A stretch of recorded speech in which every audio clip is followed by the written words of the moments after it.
Hello everyone, myself Dr. Parth Goswami and today I am going to teach you about the inflammatory myopathy. So one of the topic from musculoskeletal system. Now the name itself suggests inflammatory myopathy means muscle inflammation. That's why there is a muscle pain and muscle damage will occur. So we will discuss mainly three type of inflammatory myopathy in our today's lecture, that is a polymyositis, dermatomyositis and inclusion body myositis. Before we begin the discussion in detail, first in 2 to 3 slides we will see the normal histology of muscle. Basically, there are three types of muscle in a human body, that is the skeletal muscle, smooth muscle, and cardiac muscle. The muscle tissues consist of elongated cells, and these cells are known as a myocyte. Its covering cytoplasm is known as a sarcoplasm, and the covering cell membrane is known as a sarcolemma, while the cytoplasm is known as a sarcoplasm. The muscle fiber contain the myofibrils, and these myofibrils are made up of contractile protein, that is the actin and myosin. Name itself suggests this actin and myosin will lead to muscle contraction. Now, the skeletal muscle fibers are very long, cylindrical, and multinucleated, and this nucleus is especially located at the periphery, and they are elongated ones. The skeletal muscle looks striated, and that's because the regular arrangement of actin and myosin filaments. They will give the cross-striated appearance, which we will see in the next slide. And the interior of the muscle is divided into various fascicles. This whole fascicle is surrounded by a strong connective tissue that is known as a perimysium. Now, within the fascicle, there is a presence of individual muscle fiber, which is surrounded by a connective tissue that is known as the endomysium. And the whole muscle, entire muscle, is covered by connective tissue that is known as a epimysium. And the skeletal muscle is having the limited capacity of regeneration. So whenever there is a damage, it is replaced by the defect is replaced by fibrosis. It replaced by connective tissue. The regeneration is very limited. So see, this is the longitudinal and transverse section of skeletal muscle. You can see that nucleus is elongated and they are arranged at a periphery over the membrane. So this is the muscle fiber with striations within it. Here you can see that each individual muscle fiber is surrounded by a endomysium. So endomysium cover the individual muscle fiber, while the whole fascicle is surrounded by a perimysium. This is the perimysium. Alright, so that's the normal histology of skeletal muscle. Now let's discuss the inflammatory myopathy in the detail. So as I have told in the first slide, we will discuss the three group of inflammatory myopathy: polymyositis, dermatomyositis, and inclusion body myositis. First, we will begin with dermatomyositis. The name itself suggests here there is a muscle weakness, particularly proximal muscle weakness. Pelvic femoral girdle muscles are mainly involved, and there is a skin changes.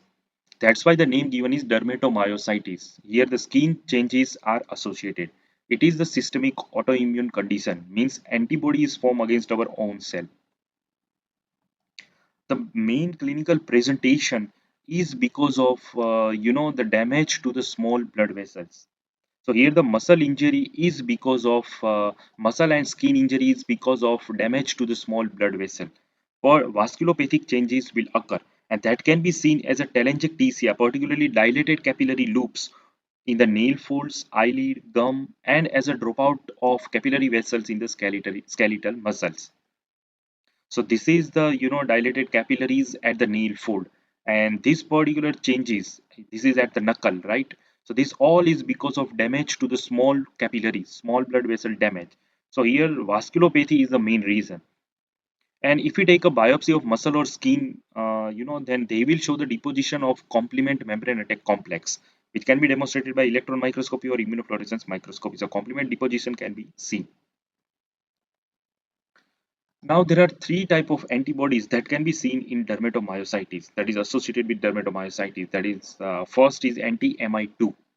So this antibody is directed against the helicase. It is one of the DNA repair enzyme, right? That is implicated in nucleosome remodeling. So it shows a strong association with the Gottron papule and heliotrope race. We will see in the next slide what is heliotrope race and Gottron papule. That is a clinical presentation of dermatomyositis, particularly skin changes. So that's because of this antibody, anti-Mi2. Another antibody is anti-P155 or 140. That is the directed against the several transcription regulators. So that is particularly associated with juvenile cases of dermatomyositis.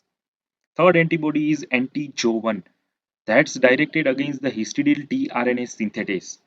and that is associated with particularly interstitial lung disease, non-erosive arthritis, and skin race over the hand, that is known as a mechanic's hand. So this presentation is because of this third antibody anti-Jo1.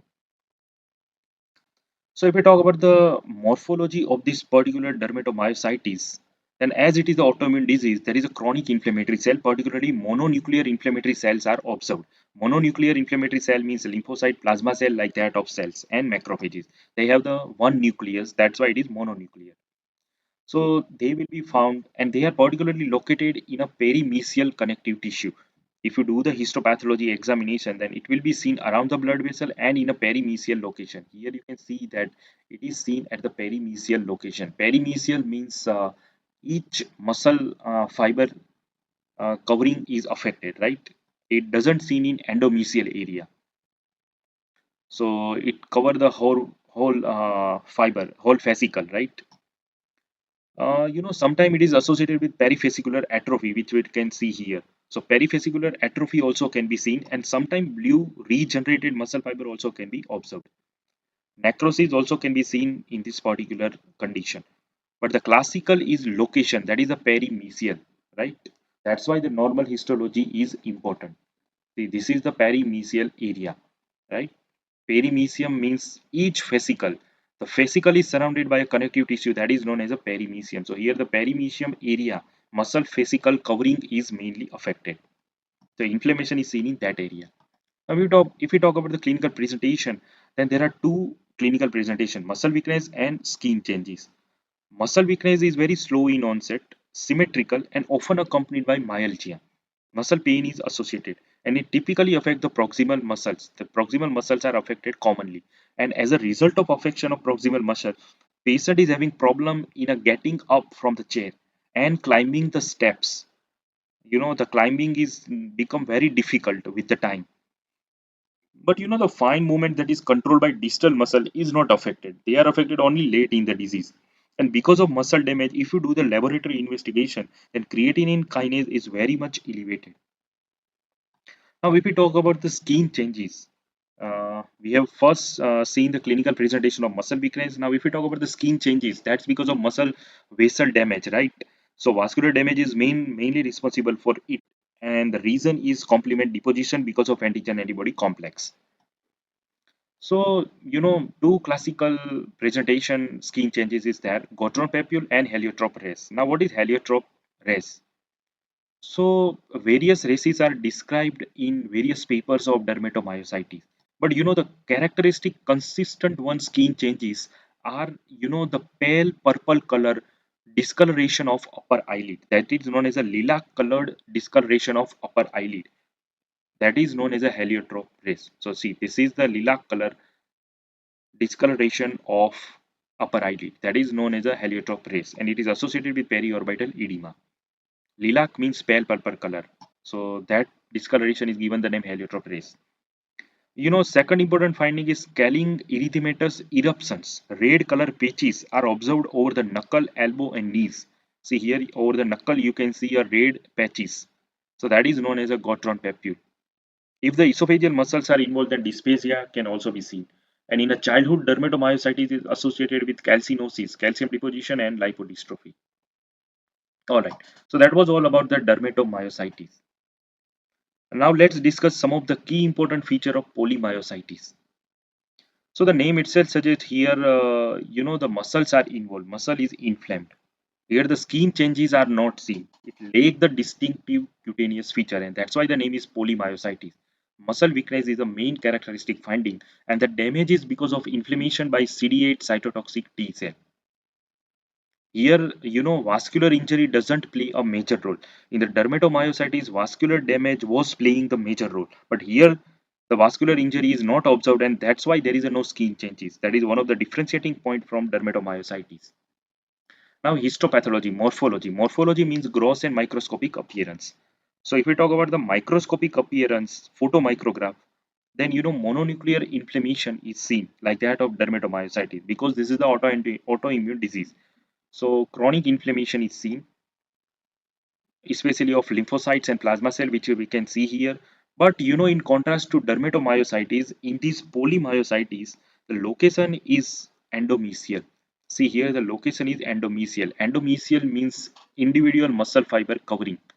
So here location is not perimysial, perifascicular. That is characteristically absent here, and that is the most important differentiating point from dermatomyositis. Degenerating necrotic muscles, regenerating muscle fiber, atrophic myofibers that can characteristically seen like that of dermatomyositis. But the location is very important, and here the location is endomysial. All right. So that was about the polymyositis. Now, inclusion body myositis. The name itself suggests, here inclusion body is seen. Elder people, particularly more than 50 years, are affected. There is slowly progressive muscle weakness, and it tend to be most severe in quadriceps and distal upper extremities. See, the distal muscles are affected here, while in dermatomyositis, the distal muscles were not affected. Dysphagia can occur if the pharyngeal muscles are involved. And the characteristic antibody is cytosolic 5 nucleotidase CN1A, that is positive. And because of muscle damage, creatinine kinase is elevated, CK is elevated. If we talk about the histopathological finding, morphology, then there is a abnormal cytoplasmic inclusions can be seen, and that is described as rimmed vacuoles. This can be classically seen in electron microscopy, in which the tubulofilamentous inclusion is seen within the myofiber. Endomysial fibrosis and fatty replacement is seen that reflect the chronic disease of this particular condition, because we know that muscle defect will be replaced by fibrosis. They have limited capacity of regeneration. So here there is a profound fibrosis, endomysial fibrosis, that can be seen. See, this is the inclusion body myositis, and here the special stain is applied, that is a modified Gomori trichome stain, which demonstrate the reddish granular rimming, this arrowed structure. So this is the classic of inclusion body myositis. That diagram is given in the Robbins book of pathology.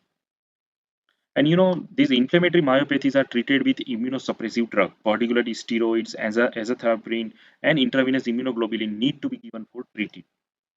Such treatment have improved the prognosis of dermatomyositis and polymyositis, but not inclusion body myositis. See, this is very important. The immunosuppressive drug will work only in dermato and polymyositis, not in inclusion body myositis. So that classically argues that inclusion body myositis might not have autoimmune origin. So this was all about the three type of inflammatory myopathy. Just remember the key points. That's it. So this is the reference for today's lecture, Mohan and Robin's book of pathology. So thank you very much. I hope you have enjoyed this very short tutorial. We will be right back with a new video. Till then, take care and bye bye. If you have any question, then you can ask in the comment section. Thank you very much. Thanks.